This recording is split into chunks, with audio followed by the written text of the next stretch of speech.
क्या आप भी गृह विज्ञान में 70 में 70 नंबर प्राप्त करना चाहते हो, टॉपर की लिस्ट में आना चाहते हो या सिर्फ पास होना चाहते हो? तो सब कुछ इस वीडियो में आपको जानकारी मिलने वाली है। आपको सबसे पहले बता दें कि गृह विज्ञान में 50 इंपॉर्टेंट क्वेश्चन लेकर आया हूं जो पिछले कई सालों से लगातार पूछे जा रहे हैं। यहां पे देख पाएंगे सबसे मोस्ट इंपॉर्टेंट अति लघु उत्तरीय प्रश्न इस वीडियो में कवर किया जाएगा और साथ में आपको अच्छे से याद भी करवा देंगे। तो टेंशन मत लीजिए कि कैसे याद होगा, कैसे तैयार होगा, बस आप थोड़ा सा इसे देख लीजिए, अच्छे तरीके से मैं आपको याद करवा दूंगा।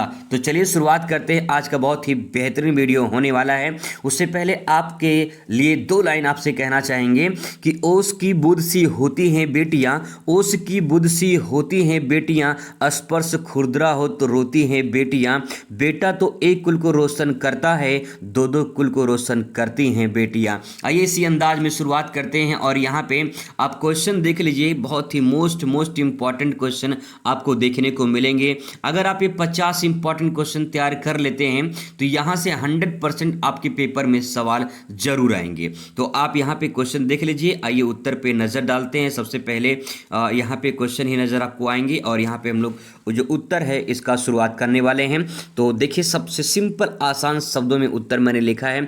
क्वेश्चन अगर आपसे पूछा जाएगा कि पोषण को परिभाषित कीजिए तो आप इसमें लिखेंगे पोषण। सबसे पहले आप यहाँ पे हेडिंग बनाएंगे और लिखेंगे पोषण। ठीक है, आप हेडिंग बना लेंगे पोषण और इसके बारे में आप लिखेंगे अपने कॉपी में 2 से 3 लाइन लिखेंगे क्योंकि 1 नंबर आपको मिलेगा इसके लिए। पोषण वह प्रक्रिया है जिसमें हमारा शरीर भोजन के पोषक तत्वों को प्राप्त कर ऊर्जा और स्वास्थ्य बनाए रखता है। यानी पोषण क्या है? एक प्रक्रिया है जिससे क्या होता है, जो भी हम भोजन ग्रहण करते हैं उसमें जो भी पोषक तत्व होते हैं उसको प्राप्त करके उससे हमें ऊर्जा मिलती है और हम स्वस्थ बनाए रखते हैं अपने आप को। तो वही क्या होता है, पोषण कहलाता है। ठीक है, सिंपल है, कोई दिक्कत नहीं है। आगे बात करते हैं, अगले क्वेश्चन पर आ जाते हैं। उदाहरण के तौर पे यहाँ पे 2 पॉइंट मैंने और लिखा है, इसको भी समझ लीजिए। जैसे कि प्रोटीन जो होता है, प्रोटीन शरीर के निर्माण में मदद करता है जबकि कार्बोहाइड्रेट ऊर्जा प्रदान करता है। तो इस प्रकार से उदाहरण भी आप ले सकते हो। नहीं लिखना है, कोई जरूरत इसकी नहीं है, बस सिंपल है समझने के लिए। ठीक है, आगे यहाँ पे अगला क्वेश्चन आ चुका है आपके सामने कि आहार कितने प्रकार के होते हैं। तो आहार जो होते हैं वो कितने प्रकार के होते हैं, आपको यहाँ पे सिर्फ प्रकार बताने हैं। ठीक है, मैंने इसके बारे में डिटेल में यहाँ पे लिखा है ताकि मैं आपको समझा पाऊँ, आप आसानी से समझ पाओ। लेकिन आपको इतना लिखने की जरूरत नहीं है, बस आपको प्रकार पूछा है क्योंकि 1 नंबर का सवाल है तो आप प्रकार लिख देंगे कि यहाँ पे 2-3 प्रकार का होता है और उनके नाम लिख देंगे तो आपको पूरा नंबर मिल जाएगा। ठीक है, उसके बारे में लिखने की जरूरत नहीं है, लेकिन यहाँ पे मैं आपको समझाने के लिए मैंने इसके बारे में लिखा है। तो चलिए समझ लेते हैं इसको। आहार 3 प्रकार के होते हैं। पहला संतुलित आहार होता है। संतुलित आहार क्या होता है? जिसमें सभी पोषक तत्व सही मात्रा में होते हैं, उसे संतुलित आहार कहा जाता है। पहला पॉइंट। दूसरा है असंतुलित आहार, जिसमें कुछ पोषक तत्व अधिक और कुछ पोषक तत्व कम होते हैं, उसे असंतुलित आहार कहा जाता है। जैसे कुछ चीजें ऐसी होती है जिसमें प्रोटीन की कमी होती है, कुछ ऐसी चीजें होती है जिसमें प्रोटीन की मात्रा ज्यादा होती है, तो वो क्या हो जाएगा, असंतुलित आहार हो जाएगा। और जिसमें पोषक तत्व बराबर हो उसे संतुलित कहते हैं। सिंपल है। दूसरा। तीसरा देखिए विशिष्ट आहार। विशिष्ट आहार का मतलब ये होता है किसी विशेष बीमारी या स्थिति में लिया जाने वाला आहार। जैसे कि मान लो कोई परेशान है, अब उसको दलिया या खिचड़ी जो है डॉक्टर बोले कि दलिया खिचड़ी खाना है इनको, तो विशिष्ट आहार के अंतर्गत आता है। जैसे उदाहरण के तौर पर देख लीजिए, जैसे मधुमेह के रोगी हैं, नहीं डायबिटीज के रोगी हैं, तो उन्हें चीनी मुक्त आहार दिया जाता है। तो इस प्रकार से जो है ये विशिष्ट आहार के अंतर्गत आता है। ठीक है, अगर ये क्वेश्चन मान लेते हैं कि गलती से लघु में पूछ लिया, तब अगर आप इसको पूरा लिख देंगे तो बढ़िया पूरा आपको नंबर मिल जाएगा। ठीक है, तो इस प्रकार से इसको भी ध्यान रखेंगे, इंपॉर्टेंट क्वेश्चन है। अगले क्वेश्चन पर आ जाते हैं। बौनापन क्या होता है? बौनापन क्या होता है? बहुत सिंपल क्वेश्चन लिखा गया है। बौनापन एक ऐसी स्थिति है जिसमें बच्चे की लंबाई उसकी उम्र के अनुसार कम रह जाती है। मान लो कोई जो है 15 साल का हो गया, ठीक है, और उसकी लंबाई जो है जितनी होनी चाहिए उतनी नहीं है, उसकी लंबाई हो गई छोटी, तो उसे कहेंगे भैया बौना। अपनी भाषा में हम लोग कहते हैं कि नाटा हो गया है ना। तो यही आप यहाँ पे लिखेंगे कि बौना एक ऐसी स्थिति है जिसमें बच्चों की लंबाई उसकी उम्र के साथ जो है कम रह जाती है, उम्र के साथ नहीं बढ़ पाती है। जैसे कि कोई कारण हो सकता है, उसमें कुपोषण हो सकता है, हार्मोन्स की कमी हो सकती है, जिसके कारण वो नाटा हो गया, बौना हो गया। जैसे 8 साल का एक बच्चा उसकी लंबाई 4 साल के बच्चे के जितनी रह जाती है तो उसे हम बौनापन या नाटा कहते हैं अपनी भाषा में। ठीक है, आगे बात करते हैं अगले क्वेश्चन पर। अगला क्वेश्चन यहाँ पे है, वैकल्पिक देखरेख क्या होती है। इस प्रकार से क्वेश्चन आपको देखने को मिलेंगे, सिंपल है, छोटे छोटे क्वेश्चन है, इनका आंसर फटाफट देना है आपको। वैकल्पिक देखरेख क्या होता है, तो आइए इसको उत्तर देखते हैं कि वैकल्पिक देखरेख क्या होता है। वैकल्पिक देखरेख का अर्थ बच्चों, बुजुर्ग या असक्षम व्यक्तियों की देखभाल के लिए किसी व्यक्ति या केंद्र की सेवाएं लेना जो है वैकल्पिक देखरेख कहलाता है। जैसे उदाहरण के तौर पे है डी केयर सेंटर, बच्चों में देखभाल की जाती है। जैसे अनाथालय होता है, वृद्धाश्रम होता है, वहाँ पे वृद्धाश्रम में बुजुर्गों की देखरेख होती है, अच्छे से वो अपना वहाँ पे रहते हैं, खान पान होता है उनका। बच्चों का जो है अनाथालय में बच्चे होते हैं। तो इस प्रकार से ये वैकल्पिक देखरेख जो है आप परिभाषित कर सकते हैं। ठीक है, आगे है यहाँ पे बात करते हैं अगले क्वेश्चन पर। अगला क्वेश्चन है मॉन्टेसरी स्कूल किसे कहते हैं। मॉन्टेसरी स्कूल क्या होता है, तो देखिए मॉन्टेसरी स्कूल एक प्रकार का शिक्षण संस्थान है जो बच्चों को स्वयं निर्देशित एवं व्यवहारिक शिक्षा प्रदान करता है। यानी मॉन्टेसरी जो स्कूल है ये बच्चों को स्वयं निर्देशित का मतलब खुद पढ़ाता है, खुद मतलब वहाँ पे टीचर वगैरह होते हैं, पढ़ाते हैं और व्यवहारिक शिक्षा प्रदान करते हैं। अब मॉन्टेसरी स्कूल में बारे में थोड़ा सा डिटेल में मैंने यहाँ पे लिखा है ताकि जो है अगर ये क्वेश्चन लघु में पूछ ले तो आप इसे आसानी से लिख पाएं। देखिए थोड़ा डिटेल में मैंने यहाँ पे लिखा है, मॉन्टेसरी स्कूल इतालवी शिक्षिका मारिया मॉन्टेसरी द्वारा विकसित की गई है। यह एक शिक्षण पद्धति पर आधारित होते हैं। मॉन्टेसरी स्कूल में बच्चों को स्वयं सीखने के लिए प्रोत्साहित किया जाता है।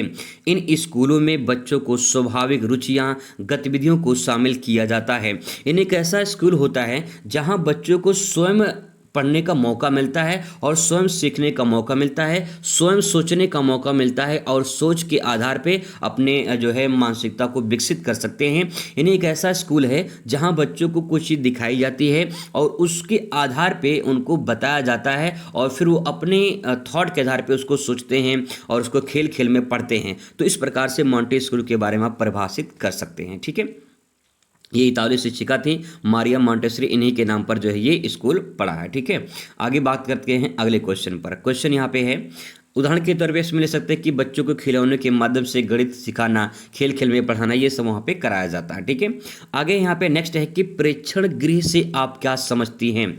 जो प्रेक्षण गृह होता है वो होता क्या है, तो यहाँ पे गृह का मतलब आपको समझ में आता होगा, गृह यानी घर होता है। ठीक है, गृह का मतलब घर हो गया।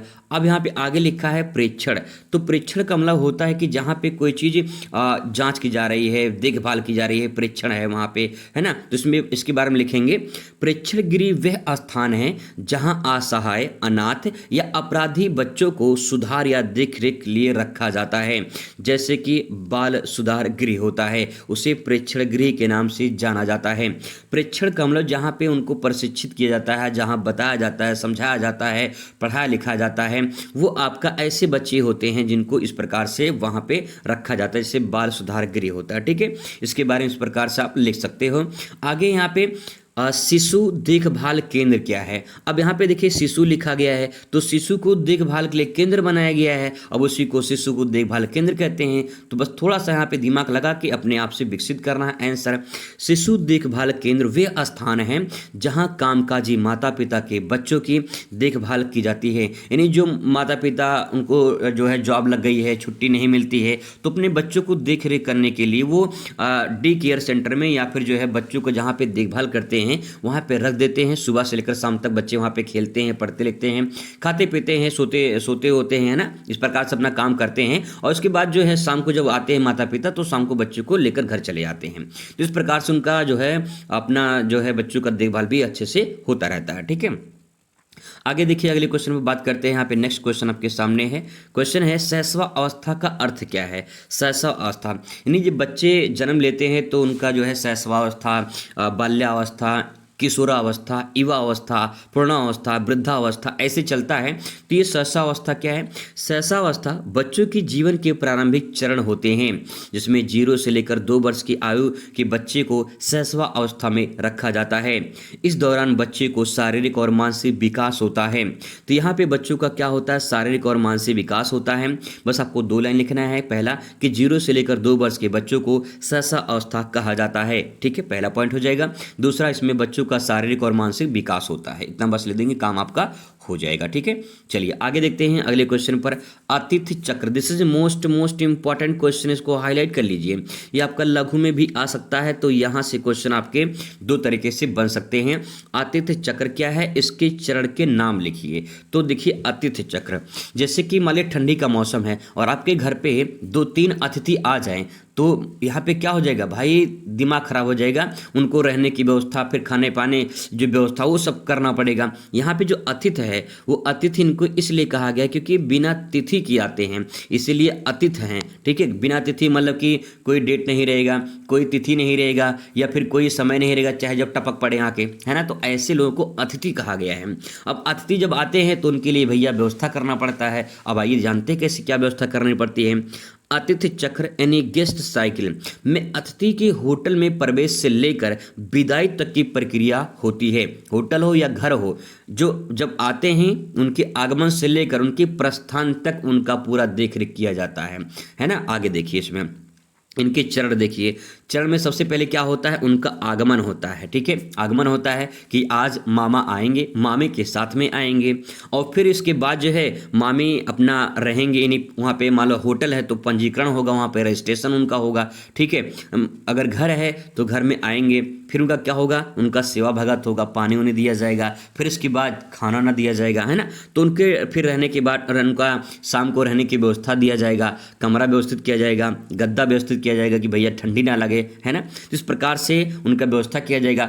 फिर यही मन में रहेगा कि मामा मामी जाएंगे कब, तो यहाँ पे प्रस्थान का इंतजार करेंगे, जल्दी जाएं भैया, ठंडी है बहुत ज़्यादा, है ना। तो इस प्रकार से आगमन, पंजीकरण में होटल में होता है, ठहराव और प्रस्थानीय सब इसके क्या है, चरण हैं। तो आप आराम से इसके बारे में आप लिख सकते हो। ठीक है, चलिए अब बात करते हैं अगले क्वेश्चन पर। अगला क्वेश्चन आपके सामने यहाँ पे है। क्वेश्चन है उपभोक्ता कौन होता है। उपभोक्ता कौन होता है, तो जो कोई भी हो, कोई भी, हम सब भी क्या करते हैं, किसी न किसी वस्तु का उपयोग करते हैं। जब कोई न कोई वस्तु का उपयोग करते हैं, कोई न कोई वस्तु का उपभोग करते हैं, तो उसे उपभोक्ता कहा जाता है। यानी उपभोक्ता क्या होता है, उपभोक्ता वह व्यक्ति है जो वस्तु या सेवा का उपयोग करता है, उसे उपभोक्ता कहा जाता है। जैसे उदाहरण के तौर पर ले सकते हैं, जब आप फल खरीदते हो तो आप उपभोक्ता कहलाते हो, यानी कोई भी वस्तु खरीदते हो तो आप उपभोक्ता कहलाते हो। इसके बारे में इस प्रकार से आप लिख सकते हो। आगे बात करते हैं क्वेश्चन नंबर 11 आपके सामने कि उपभोक्ता शिक्षा के 2 लाभ बताइए। अगर आपको उपभोक्ता शिक्षा दी जाती है तो उसके 2 लाभ क्या हो सकते हैं। देखिए बहुत सिंपल है, उपभोक्ता को अपने अधिकारों और कर्तव्यों की जानकारी मिल जाती है, पहला पॉइंट। दूसरा, ठगी और मिलावट से बच सकते हैं। अगर आपको उपभोक्ता शिक्षा दी जाती है तो कहीं भी आप कोई भी, मान लीजिए आप लहंगा खरीद रहे हो, तो लहंगा जब खरीदोगे तो लहंगा महंगा है, सस्ता है, कैसा है, कहीं ख़राब ना हो जाए, कहीं जो है फट ना जाए, या कुछ भी दिक्कत ना हो। तो अब आप जो लहंगा खरीदोगे, अगर आप उसके बारे में सही प्राइस जानते हो तो आपको कभी कोई ठग नहीं पाएगा। तो उसके बारे में जानकारी आपको पहले से अगर मिल जाती है तो इसे उपभोक्ता शिक्षा के नाम से जाना जाता है। ठीक है, चलिए बात करते हैं अगले क्वेश्चन पर। अगला क्वेश्चन है कि विकास संचार को स्पष्ट रूप में समझाइए। ये विकास संचार क्या होता है। विकास को तो हम जानते हैं, विकास हमारे स्कूल में पढ़ता लड़का है, लेकिन संचार क्या होता है, आइए उसके बारे में जान लेते हैं।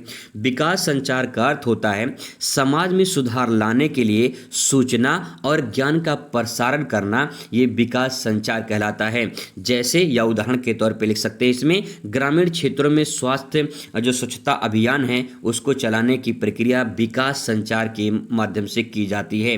तो आप इसके बारे में ऐसे लिख सकते हो। ठीक है, चलिए आगे है क्वेश्चन नंबर 13 है कि कार्य के 2 उद्देश्य बताइए। अगर आप कोई भी काम करते हैं तो उसका कोई न कोई उद्देश्य होता होगा। आप घर में खाना बना रहे हो तो खाना बनाने का कुछ न कुछ उद्देश्य होता होगा। ठीक है, इस प्रकार से उद्देश्य क्या है ये हमें समझना है। देखिए पहला काम ये होता है कि जब कोई भी इंसान काम करता है, ठीक है, घर को छोड़कर, वो आय अर्जित करता है, यानी कोई भी काम करता है वो आय अर्जित करता है, यानी पैसे कमाने के लिए सारे लोग काम करते हैं, पैसा मिलेगा तभी तो काम होगा। ठीक है, अब दूसरा पॉइंट है आत्मसंतुष्टि प्राप्त करने के लिए। अगर जो है आप घर में काम कर रहे हो तो अपनी आत्मसंतुष्टि के लिए, अपने परिवार की सेवा के लिए काम कर रहे हो तो आत्मसंतुष्टि आपको मिलती है। भले से मन करे खाना बनाने की या ना करे, भले सुबह उठने का मन करे या ना करे, पढ़ने का मन करे या ना करे, ठीक है, लेकिन आत्मसंतुष्टि के लिए कुछ तो करते होंगे आप लोग, ठीक है। तो यहाँ पे आय अर्जित करना का मतलब क्या हो गया भैया, सिंपल सी बात, पैसा कमाना, ठीक है। चलिए आगे है यहाँ पे अगला क्वेश्चन, बहुत ही मोस्ट इंपॉर्टेंट है, इसको भी आप हाईलाइट कर लीजिए। कितनी बार ये क्वेश्चन पूछा गया है। क्वेश्चन है कि नौकरी और आजीविका में दो अंतर लिखिए। ये क्वेश्चन लघु में भी पूछा जा सकता है कि नौकरी और आजीविका में अंतर बताइए। तो अब इसको देखिए, नौकरी के बारे में यहाँ पे लिखेंगे, नौकरी एक संस्थान में वेतन के लिए काम किया जाता है, चाहे आप गवर्नमेंट, चाहे आप प्राइवेट नौकरी करो या फिर गवर्नमेंट नौकरी करो, ठीक है। नौकरी होती है, उसमें आपका वेतन निश्चित होता है। लेकिन आजीविका का मतलब क्या होता है, आजीविका का मतलब होता है कि अपने जीवन यापन के लिए कहीं से कुछ व्यवस्था कर लेना, ठीक है, खाने पीने की व्यवस्था कर लेना या कुछ भी व्यवस्था कर लेना, किसी माध्यम से जीवन यापन करना, वो आजीविका कहलाता है। और नौकरी का मतलब चाहे गवर्नमेंट हो प्राइवेट हो, वहाँ पे वेतन आपका निश्चित हो जाता है और आप वहाँ पे काम करते हो, उसके बदले आपको पैसा मिलता है, वो आपका नौकरी कहलाता है। और अपनी जीविका चलाने के लिए, अपना घर गृहस्थी चलाने के लिए जो कोई भी माध्यम आप अपनाते हैं उसे आजीविका का नाम दिया जाता है, ठीक है। चलिए आगे बात करते हैं। क्वेश्चन नंबर नेक्स्ट है, फैशन चक्र क्या होता है। फैशन चक्र से आप क्या समझती हैं, ये भी इंपॉर्टेंट क्वेश्चन है फैशन चक्र के बारे में। तो देखिए, फैशन चक्र का अर्थ है किसी फैशन का शुरुआत, लोकप्रियता और अंत होना। यानी कोई भी, जैसे मान लीजिए कोई रील्स जब वायरल होता है, ठीक है, तो सबसे पहले क्या होता है, वो ट्रेंडिंग में चलता है, ठीक है, ट्रेंडिंग में चलेगा और जब ट्रेंडिंग में चल जाएगा तो वो क्या हो जाएगा, वायरल हो जाएगा, ठीक है, वो वायरल हो जाएगा। अब कुछ दिन तक वायरल चलेगा, धीरे करते करते फिर इसके बाद जो वो नीचे गिर जाएगा, यानी डाउन हो जाएगा। कोई भी शॉर्ट वीडियो वायरल होता है तो उसके पीछे रीजन ये होता है कि पहले वो उठता है, यानी ट्रेंडिंग में जाएगा, फिर कुछ दिन वायरल चलेगा, फिर उसके बाद क्या हो जाएगा, वो डाउन हो जाएगा, खत्म हो जाएगा। बहुत सारे ऐसे गाने आपने देखा होगा, ठीक है। अब वही चीज़ फैशन के साथ भी होता है। फैशन शुरुआत में जब आता है तो लोकप्रिय होता है, पहले लोगों के बीच में वायरल होगा, ठीक है, लोकप्रिय होगा, लोग उसको यूज करेंगे, अच्छे से पहनेंगे, ठीक है। अब फिर इसके बाद धीरे धीरे क्या हो जाएगा, डाउन हो जाएगा, यानी उसका अंत हो जाता है। जैसे उदाहरण के तौर पे इसमें ले सकते हैं कि पुराने जमाने के जो पोल्का डॉट फिर से चलन में आना है, मतलब इसको हटा दीजिए, थोड़ा सा सेंटेंस अगर आपको समझ में आ गया होगा, ये पोल्का डॉट, मुझे भी तो समझ में नहीं आ रहा कि पोल्का जो डॉट है क्या है, लेकिन अगर आप इसकी जगह पे कुछ दूसरा लिखना चाहते हैं तो आप लिख सकते हैं, ठीक है। चलिए आगे बात करते हैं अगले क्वेश्चन पर। खाद्य सुरक्षा से आप क्या समझती हैं। खाद्य सुरक्षा क्या होता है। खाद्य सुरक्षा का मतलब बहुत ही सिंपल सेंटेंस ये है कि जैसे मान लीजिए कि आपने शाम को खाना बनाया और शाम को खाना बच गया, खाना बच गया, अब आपने खाने को रख दिया फ्रिज में, ठीक है, फ्रिज में रख दिया, तो जो आपने फ्रिज में रखा है उस खाने को, तो खाना क्या होगा, सुरक्षित रहेगा। तो वही तो आपको बताना है खाद्य सुरक्षा, ठीक है। तो आइए देखते हैं, सभी लोगों को पर्याप्त सुरक्षित पौष्टिक भोजन उपलब्ध कराना, ये सब जो है खाद्य सुरक्षा के अंतर्गत आता है। खाद्य सुरक्षा किसी जो है इसमें लिखेंगे कि सभी लोगों को पर्याप्त सुरक्षित पौष्टिक भोजन मिल सके। खाद्य सुरक्षा सुनिश्चित करने के लिए भोजन की उपलब्धता, पहुंच और इसे इस्तेमाल करने के तरीकों पर ध्यान दिया जाता है। यानी हमें किस प्रकार से खाद्य सुरक्षा करनी चाहिए जिससे लोगों को अच्छी से सुविधा मिल सके, अच्छी जो है स्वास्थ्य मिल सके, ये खाद्य सुरक्षा के अंतर्गत आता है, ठीक है। अगला क्वेश्चन यहाँ पे है, जनसंपर्क के सिद्धांत बताइए। दो सेंटेंस यहाँ पे, एक है जन, दूसरा है संपर्क, दूसरा है आपका यहाँ पे संपर्क।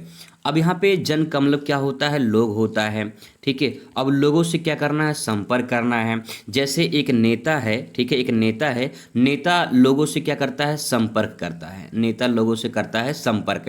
तो ये पारदर्शिता होता है, क्योंकि नेता जो है जनता के सामने जो है स्पीच वगैरह देता है, तो लोगों से सीधा डायरेक्ट कनेक्शन उसका बन जाता है, तो ये पारदर्शिता हो जाती है। तो पहला पॉइंट पारदर्शिता बनाए रखना। दूसरा पॉइंट संबंध का निर्माण करना। संबंध का निर्माण करने का मतलब ये होता है कि यहाँ पे जब नेता जनता के सामने स्पीच देता है तो डायरेक्ट जनता के संबंध अपना स्थापित कर लेता है, ठीक है।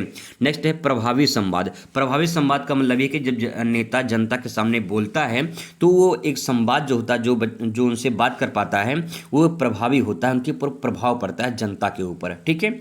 इसके बारे में इस प्रकार से ले सकते हैं। आगे देखिए, नौकरी से क्या अभिप्राय है? नौकरी किसे कहते हैं? नौकरी वह कार्य है जिसे करने के लिए वेतन मिलता है। क्या मिलता है? वेतन मिलता है, उसे नौकरी कहा जाता है। बस आप इतना ले देंगे तब भी आपका काम हो जाएगा, लेकिन थोड़ा सा मैंने यहाँ पे डिटेल में लिखा है।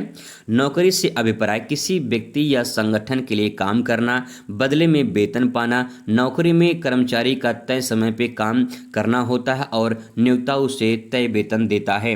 नियोक्ता का मतलब होता है जो कंपनी का जो मालिक है वो सही टाइम पे वेतन देता है। तो इस प्रकार से नौकरी के बारे में आप लिख सकते हैं। चलिए आगे देखते हैं, अगले क्वेश्चन पर आ जाते हैं। उद्यमिता किसे कहते हैं? ये भी मोस्ट इंपॉर्टेंट क्वेश्चन है। उद्यमिता किसे कहते हैं? देखिए सिंपल भाषा में अगर आपको बताएं तो उद्यमिता बना है शब्द उद्यम से, ठीक है, उद्यम से बना है उद्यमिता। अब उद्यम जो होता है वो लाभ और हानि को जोखिम उठाने वाला एक व्यक्ति होता है। जैसे मान लीजिए आप हो, आपने क्या किया, ब्यूटिशियन का मान लीजिए दुकान खोला आपने। अब आपका ब्यूटिशियन का दुकान है, अब आप उसमें जो भी उसमें मुनाफा होगा, जो भी उसमें लाभ होगा, वो लाभ किसके पास आएगा? आपके पास आएगा। अगर उसमें जो भी हानि होगा वो हानि कौन सहेगा? आप सहोगे। तो लाभ और हानि का जोखिम जो उठाता है उसी को उद्यम कहा जाता है और उसी से उद्यमिता बना है। ठीक है, समझ में आ चुका होगा शायद, मुझे जहाँ तक उम्मीद है। यहाँ पे सरल शब्दों में मैंने लिखा है कि नई सोच, जो उद्यमिता होते हैं वो हमेशा नई सोच रखते हैं कि मुझे बिजनेस को कैसे आगे बढ़ाना है, क्या मैं नया करूँ, क्या मैं कुछ अलग कर सकता हूँ या कर सकती हूँ जिसके आधार पे अपना बिजनेस आगे बढ़ जाए, है ना। तो नई सोच होना चाहिए, नई योजना होनी चाहिए, अच्छी योजना होनी चाहिए, जोखिम उठाने का जो है उनके जोखिम उठाना चाहिए, प्रबंधन यानी मैनेजमेंट अच्छे से करना चाहिए। अगर ये सब आप काम कर पा रहे हैं तो उससे क्या कहते हैं? उद्यमिता कहते हैं। यानी ये सब पूरा बराबर क्या होता है? उद्यमिता होता है। ठीक है, इसके बारे में इस प्रकार से आप लिख सकते हो। परिभाषा एक बार देख लीजिए। उद्यमिता वह प्रक्रिया है जिसमें कोई व्यक्ति या समूह कह सकते हैं नए अवसरों को पहचान कर जोखिम उठाता है, संसाधनों का सही उपयोग करता है और नए व्यवसाय, उत्पाद या सेवा शुरू करता है ताकि समाज की जरूरतों को पूरा हो सके और लाभ अर्जित कर पाए, उसे उद्यमिता कहते हैं। सिंपल सेंटेंस में लिखा गया है, आसानी से इसे आप ले सकते हैं। ये आप हाईलाइट कर दीजिएगा, आपका बढ़िया नंबर आपको प्राप्त होगा। ठीक है, आगे देखिए क्वेश्चन नेक्स्ट है जन स्वास्थ्य पोषण। जन स्वास्थ्य पोषण में 3 सेंटेंस है। जन है, स्वास्थ्य है, पोषण है। जन का मतलब लोग हैं, स्वास्थ्य लोगों के स्वास्थ्य के बारे में बात हो रही है। उनको ऐसा पोषण मिलना चाहिए, ऐसा पोषक तत्व मिलना चाहिए, ऐसी भोजन सामग्री मिलनी चाहिए जिससे उनका लोगों का क्या स्वास्थ्य अच्छा हो। ठीक है, यही लिखना है आपको। तो देखिए इसमें जन स्वास्थ्य पोषण का अर्थ है समुदाय के स्तर पर पोषण संबंधित समस्याओं का समाधान करना। यानी लोगों का स्वास्थ्य अच्छा हो, लोगों को अच्छा खाना मिल सके, लोगों को अच्छा भोजन प्राप्त कर सके, इसीलिए उसे कहा गया है जन स्वास्थ्य पोषण। यहाँ पे उदाहरण के तौर पे मिड डे मील, स्कूल में जो मिड डे मील योजना दोपहर में खाना मिलता है वो आपका मिड डे मील योजना ये जन स्वास्थ्य पोषण के अंतर्गत आता है। यानी बच्चों का जो स्वास्थ्य है वो अच्छा रहे, इसलिए हर दिन 6 दिन 7 दिन में 6 दिन उनको भोजन मिलता है, संडे को छुट्टी रहता है, 6 दिन उनको अलग अलग भोजन प्राप्त होता है। तो इस प्रकार से ताकि उनका स्वास्थ्य अच्छा रहे, अच्छा भोजन मिल सके, है ना। इस प्रकार से आप इसके बारे में लिख सकते हो। आगे यहाँ पे बात करते हैं, यहाँ पे नेक्स्ट है होटल और रेस्टोरेंट में अंतर बताइए। होटल होता है, रेस्टोरेंट होता है। आप अपने लाइफ में अभी तक रेस्टोरेंट में तो गए होंगे, होटल में तो गए होंगे कभी कभी, है ना। जब आप रेस्टोरेंट में गए होंगे तो वहाँ पे क्या देखे होंगे, होटल में गए होंगे तो वहाँ पे क्या देखे होंगे। अगर होटल नहीं गए हैं तो रेस्टोरेंट में जरूर गए होंगे, कहीं नहीं गए हैं तो आइए जान लेते हैं कैसे क्या होता है। देखिए होटल जो होता है ये ठहरने और खाने की सुविधा देता है, पहला पॉइंट। और जो रेस्टोरेंट होता है उसमें केवल खाने की सुविधा होती है, सिंपल, कोई इसमें तामझाम है ही नहीं, आसानी से समझ सकते हैं। दोनों इसमें चेक करेगा एग्जामिनर, 1 नंबर आपको इसमें मिल जाएगा, सिंपल है। ठीक है, चेक करके 1 नंबर मिल जाएगा, इसमें आराम से लिख सकते हैं इसके बारे में। और अगर ये लॉन्ग क्वेश्चन में आ जाए यानी आपका लघु में आ जाए तो आप थोड़ा सा उसको बढ़ा दीजिए। ठीक है, कैसे बढ़ाएंगे उसके बारे में बात करेंगे भी। तो यहाँ पे होटल में यहाँ पे ठहरने और खाने की दोनों सुविधा होती है, रेस्टोरेंट में केवल आपको खाने की सुविधा मिलती है, नाश्ता पानी करके लोग घर चले आते हैं। ठीक है, आगे देखिए, आगे है नैदानिक पोषण से आप क्या समझती हैं। नैदानिक पोषण क्या होता है तो आइए जानते हैं नैदानिक पोषण के बारे में। नैदानिक पोषण का मतलब होता है बीमारी के आधार पे विशेष आहार देना, नैदानिक पोषण कहलाता है। नैदानिक का मतलब होता है कि प्रतिदिन जो उसको आहार दिया जा रहा है वो उस बीमारी के आधार पर होना चाहिए। जैसे किसी को कोई किडनी का रोगी है तो उसे कम प्रोटीन वाला आहार देना चाहिए। तो इस प्रकार से लिखेंगे तो पूरा नंबर आपको मिलेगा, एक भी नंबर कटेगा नहीं। ठीक है, आगे देखिए अगले क्वेश्चन पर आ जाते हैं। क्वेश्चन है परिधान। परिधान का मतलब वस्त्र होता है, आप जानते होंगे। परिधान रचना में कला के किन तत्वों का प्रयोग होता है? जब परिधान यानी वस्त्र रचना होती है, वस्त्र का निर्माण होता है, तो उसमें जो कला होती है, जो उसमें कला की जाती है, तो उस किस प्रकार से की आती है वो आपको बताना है।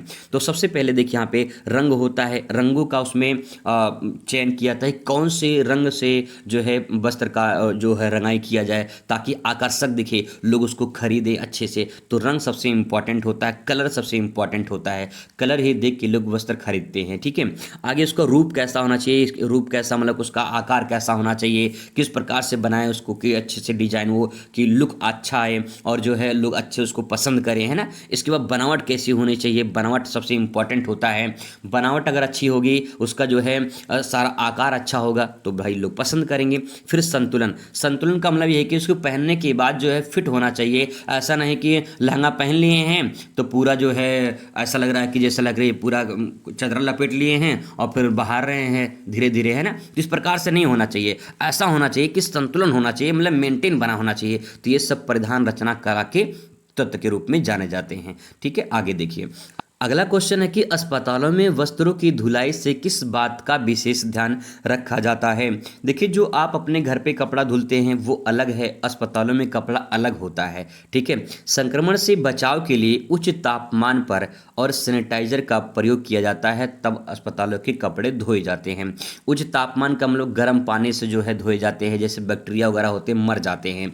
ठीक है, और सैनिटाइजर किया जाता है, जैसे कोरोना काल में लोग सैनिटाइजर करते थे, हाथ में लगा के सैनिटाइजर लगाते थे, उसी टाइप का जो है यहाँ पे कपड़ों में किया जाता है ताकि जो है जो रोगी है उसका जो बैक्टीरिया है उसमें कपड़ों में ना रहे। ठीक है, चलिए आगे है यहाँ पे नेक्स्ट है ऊल मार्क का चिन्ह किन वस्त्रों पर लगाया जाता है? ऊल मार्क का चिन्ह शुद्ध ऊनी वस्त्रों पर लगाया जाता है। 1 नंबर का प्रश्न है, आराम से आपको लिख देना है। आगे है क्वेश्चन नंबर नेक्स्ट है सैरगाह या रिजॉर्ट क्या होता है? सैरगाह या रिजॉर्ट क्या होता है, आइए इसके बारे में जानते हैं क्या होता है सैरगाह रिजॉर्ट। देखिए, सैरगाह वह स्थान होता है जहां लोग छुट्टियां मनाने जाते हैं, यानी वहां पे घूमने लायक सारी चीज़ व्यवस्था होती है, रुकने के लिए व्यवस्था होती है, घूमने लायक व्यवस्था होती है, अच्छी पार्किंग की व्यवस्था होती है, ये सब जो है सैरगाह रिजॉर्ट में मिलता है। ठीक है, रिजॉर्ट एक ऐसा व्यावसायिक प्रतिष्ठान होता है जहां लोग छुट्टियां बिताने के लिए आते हैं। रिजॉर्ट में आवास, भोजन, मनोरंजन की सुविधा मिलती है। रिजॉर्ट में आमतौर पे होटल के कमरे या विला होते हैं, कमरे या विला होते हैं, विला का मतलब बहुत बड़ा हॉल टाइप का होता है। ठीक है, रिजॉर्ट में आने वाले मेहमानों को तनाव मुक्त छुट्टी का अनुभव मिलता है। तनाव मुक्त का मतलब ये होता है कि भाई कोई टेंशन नहीं रहती है, आराम से मस्त होकर लाइफ वहाँ चलती है, कुछ दिन तक रहते हैं लोग, बिताते हैं टाइम को। ठीक है, अब यहाँ पे आपको मैं 2-3 लाइन में अगर आप समझाना चाहूँ तो बस आप इतना समझ लीजिए। जैसे यहाँ पे सैरगाह या रिजॉर्ट है तो आपने होटल के बारे में भी देख लिया कि होटल क्या होता है। ठीक है, होटल क्या होता है। फिर रेस्टोरेंट के बारे में आपने देख लिया, रेंट। ठीक है, एक बार में तीनों देख लेते हैं। देखिए, तीनों में जो अंतर है, इसमें तीनों में अंतर ढूंढेंगे तो जो रिजॉर्ट होता है ये बहुत बड़ा एरिया होता है, बहुत बड़ा एरिया होता है जहाँ पे खाने पीने की व्यवस्था भी होती है, रुकने की व्यवस्था होती है, वहाँ पार्किंग की व्यवस्था होती है, लोग वहाँ इंजॉयमेंट करते हैं, घूमने लायक सब कुछ व्यवस्था एक ही जगह पे मिल जाती है। होटल में सिर्फ आपको खाना मिलता है, ठीक है, और रहने का व्यवस्था मिल जाता है, खाना प्लस रहना ये दोनों मिल जाता है। रेस्टोरेंट में सिर्फ आपको खाना मिलता है, ठीक है, नाश्ता मिलता है, खाना मिलता है। तो जब देखिए अब यहाँ पे जो रेस्टोरेंट होता है, कई रेस्टोरेंट होटल में मिल जाएंगे आपको, ठीक है, और कई सारे होटल आपको रिजॉर्ट में मिल जाएंगे। तो इस प्रकार से अगर मैं यहाँ पे एक बॉक्स लेता हूँ बड़ा वाला, ठीक है, इस बड़े वाले बॉक्स में अगर मैं यहाँ पे रखूँ, ये पूरा जो बड़ा वाला बॉक्स है ये आप देख पा रही है रिजॉर्ट हो गया। इस बॉक्स के अंदर जो है एक छोटा सा बॉक्स रख दे रहे हैं जिसे होटल कह रहे हैं, जिसे क्या कह रहे हैं, होटल कह रहे हैं। और फिर इसके अंदर एक छोटा सा बॉक्स रख रहे हैं जिसे हम क्या कह रहे हैं, जिसे कह रहे हैं कि ये क्या है, रेस्टोरेंट है। तो बड़ा वाला बॉक्स बॉक्स क्या है, बड़ा वाला बॉक्स रिजॉर्ट हो गया, दूसरा वाला बॉक्स क्या हो जाएगा, होटल हो जाएगा, और तीसरा वाला क्या हो जाएगा, आपका रेस्टोरेंट हो जाएगा। यानी आपका एक ही में तीनों में आ जाएगा, रिजॉर्ट सैरगाह के नाम से जाना जाता है। ठीक है, आई होप आपको क्लियर हो चुका होगा। लॉन्ग क्वेश्चन में आएगा तो आप इसे आसानी से लिख पाएंगे। अगले क्वेश्चन पर आ जाते हैं, संचार को परिभाषित कीजिए। बहुत सिंपल सेंटेंस लिखा है, संचार यानी कम्युनिकेशन। संचार का मतलब ये होता है कि जब आप किसी से फ़ोन पर बात करते हो, ठीक है, तो अपनी बातों को किसी दूसरे तक पहुंचाते हो। ठीक है, जब अपनी बातों को किसी दूसरे तक पहुंचाते हो तो इस प्रक्रिया को संचार कहते हैं, कम्युनिकेशन कहते हैं। और जिस माध्यम से आप अपनी बातों को पहुंचाते हो, चाहे मोबाइल फ़ोन से या फिर जो है रेडियो से, टेलीविज़न से, या फिर किसी भी पत्रिका से, तो उसे कहते हैं संचार के साधन। ठीक है, आई होप सिंपल भाषा में आपको समझ में आया होगा। तो संचार का अर्थ होता है विचारों और जानकारियों को आदान प्रदान करना, संचार कहलाता है। ठीक है, सिंपल है, आसानी से लिख सकते हैं। आगे बात करते हैं अगले क्वेश्चन पर। क्वेश्चन है कि जन संचार के माध्यम के 4 नाम बताइए। जन संचार यानी लोगों के माध्यम से जुड़ना है। ठीक है, जिससे आप किसी से मोबाइल से बात कर रहे हो तो मोबाइल से आप एक लोग से 2 लोग से जुड़ सकते हो, लेकिन यहाँ पे जन संचार यानी लोगों से जुड़ना है तो टेलीविज़न के माध्यम से, रेडियो, अखबार, इंटरनेट के माध्यम से लोग आपस में जुड़ जाते हैं। तो 4 साधन आप लिख दीजिए इसके बारे में। आगे है क्वेश्चन नंबर नेक्स्ट है कि विकास संचार की 2 विशेषताएं बताइए। विकास संचार जो होता है वो सामाजिक परिवर्तन लाने के लिए किया जाता है, पहला पॉइंट। दूसरा है जागरूकता बढ़ाने के लिए विकास संचार किया जाता है, तो दूसरा पॉइंट आप इस प्रकार से लिख सकते हो। आगे यहाँ पे बाल केंद्रित उपागम से क्या अभिप्राय होता है। उपागम का मतलब होता है अप्रोच यानी स्रोत कह सकते हैं। सिंपल भाषा में कहें कि कोई भी ऐसा साधन हो जिससे बाल जो बाल होते हैं, बाल मतलब बच्चे जो होते हैं, उनका देखभाल किया जा सके। ठीक है, तो आइए जानते हैं कौन कौन से स्रोत होते हैं।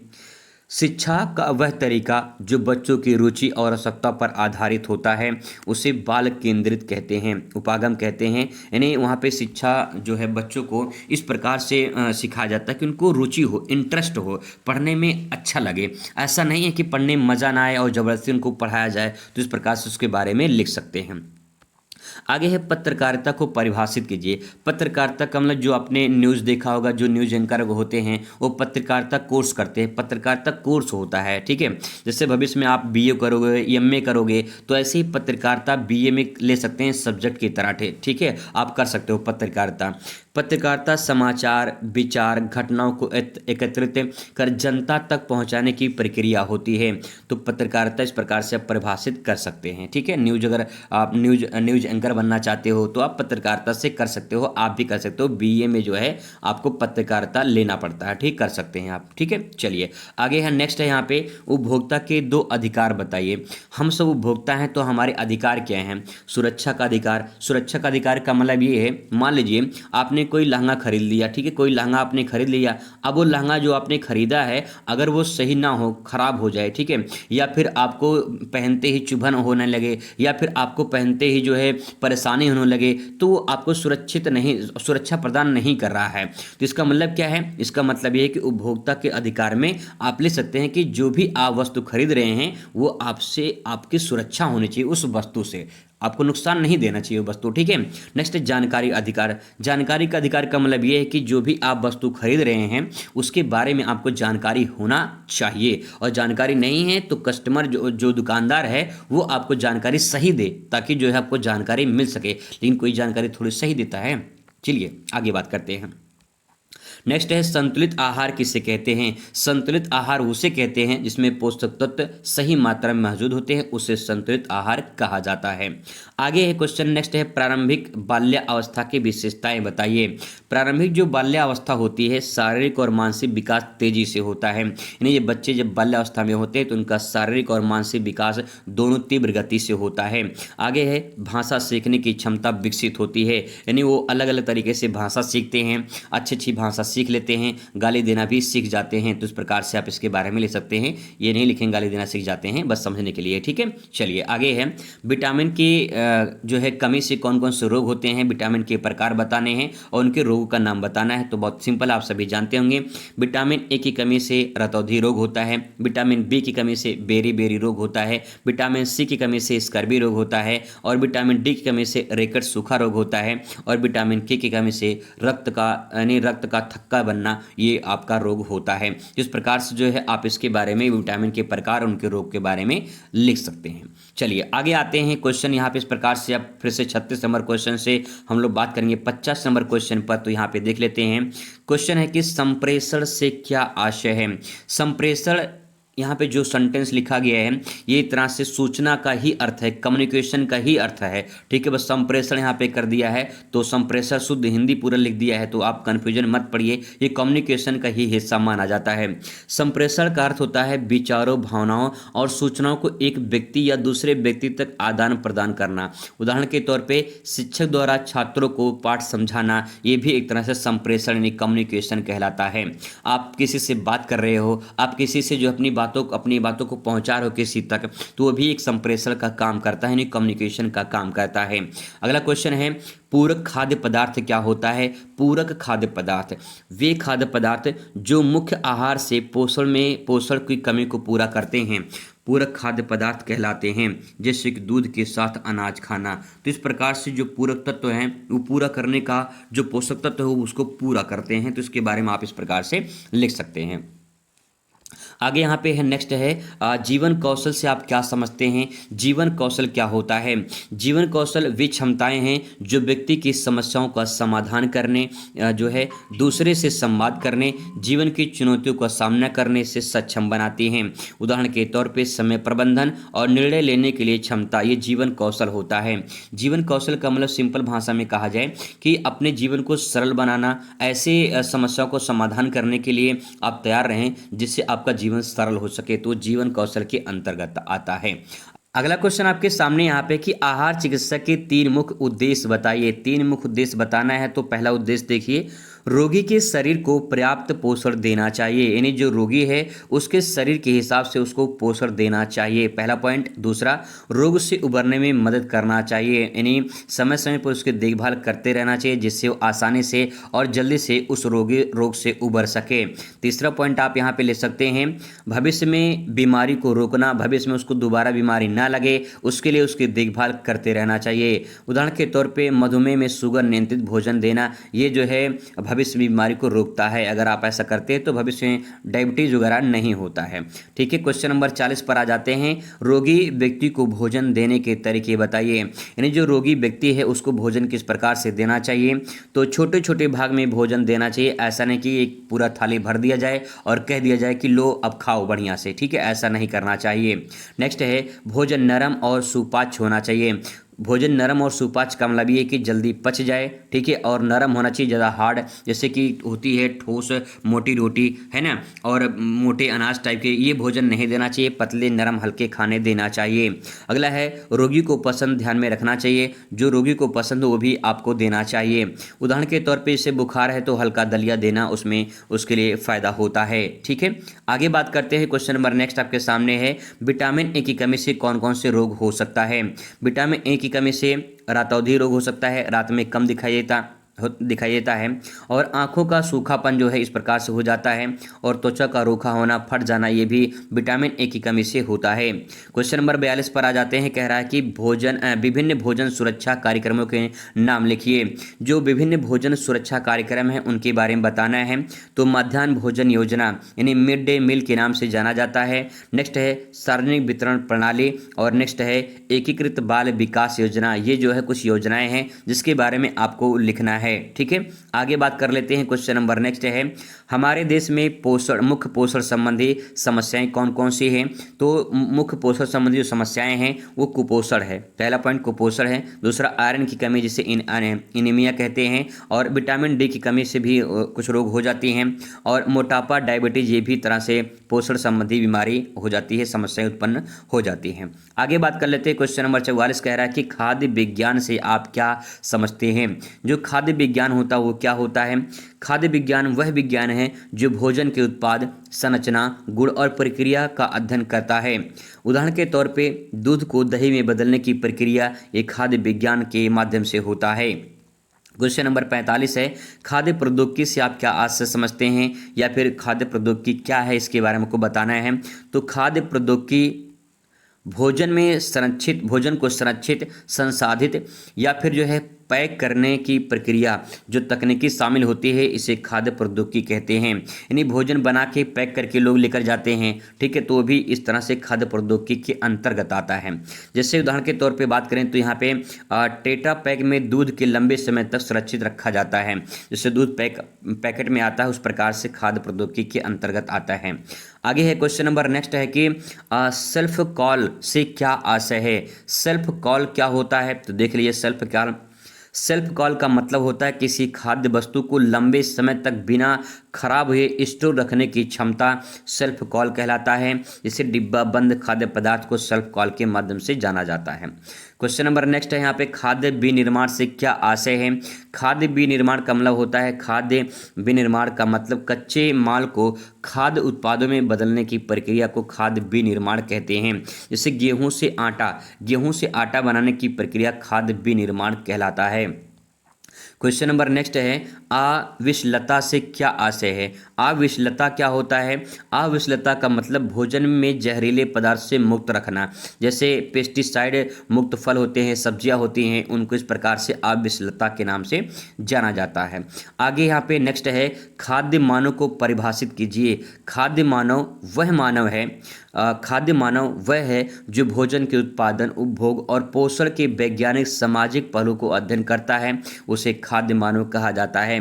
जैसे पोषण विशेषज्ञ होते हैं, वो किस प्रकार से खाना चाहिए, किस प्रकार से उत्पादन करना चाहिए, किस प्रकार से पोषक तत्व लेना चाहिए, खाद्य मानव के अंतर्गत आता है। क्वेश्चन नंबर 50 आपके सामने लास्ट क्वेश्चन है कि खाद्य पदार्थों के संदर्भ में संदूषण का क्या आशय है। तो भोजन में हानिकारक पदार्थों को मिल जाना संदूषण कहलाता है, और फलों पर कीटनाशक जो छिड़काव होते हैं उसके कारण ऐसा होता है। तो खाद्य पदार्थों को संदर्भ में संदूषण का मतलब होता है उसमें हानिकारक पदार्थ जब मिल जाते हैं तो उसे संदूषण के नाम से जाना जाता है। तो ये 50 इंपॉर्टेंट क्वेश्चन थे। आई होप आपको समझ में आया होगा, और ऐसे ही मैं लॉन्ग क्वेश्चन भी आपको करा दूंगा और अच्छी खासी तैयारी भी आपका हो जाएगा। मुलाकात करते अगली वीडियो में। Thanks for watching.